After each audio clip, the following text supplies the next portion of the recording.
What did Genghis Khan do to Confucian scholars, priests, monasteries when he went into your territory, into your area, your land? Well, before he entered our land, I was very rich. I had the luxury life, you know. I ate peacock, you know. I had the finest white horse. I lived a luxurious life. But after he came, I still wish this was Inception. He has forbidden he has stopped all our cultures, all our religion, all our teachings. He has destroyed them all. Our libraries, he has burned them to the ground. I'm now a homeless man, living on the leftovers of the Mongols. This is truly not a way to treat a smart Confucian like me. So, Mongols' treatment toward Confucian scholars wasn't necessarily the greatest. No. They're very harsh, very unforgiving. Yes. Even though they were supposedly supposed to be so acceptable to different cultures. Is that correct? Yes. He did not accept us at all. We are down. The trash. We are considered trash. This was absurd. How do you feel towards Mongol acceptance of new cultures?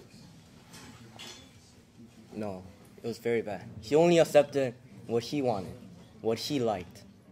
He did not accept what the other people thought. No further questions.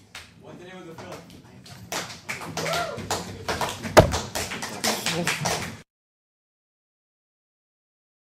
Confucian scholars sometimes badmouth the Mongols, so Genghis Khan's reign. So do you think maybe that could be why he destroyed part of your libraries and?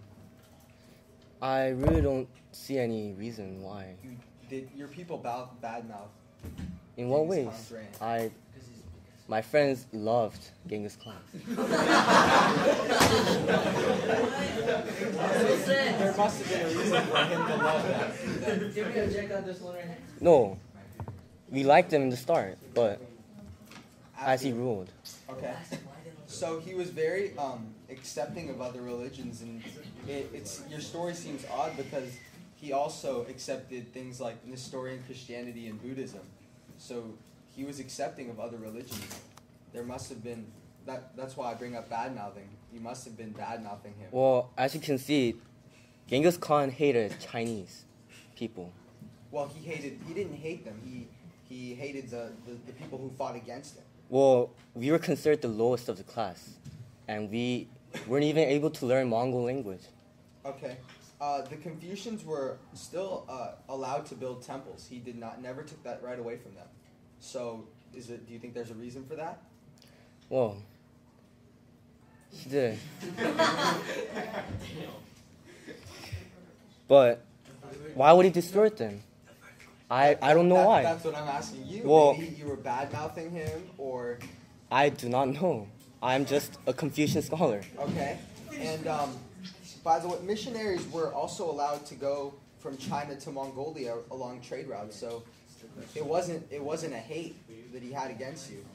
There has to be something you're not telling me, because if you're allowed to do trade, you're allowed to build your temples. He's very accepting of other religions. There has to be a reason why the Confucians weren't, or the Confucian scholars at one point in time weren't as... Well, explain this to me. I was living wealthy, and now I'm homeless. Well, can you explain that to me? Yes. Can you give us a reason? Yes. I want some peacock meat.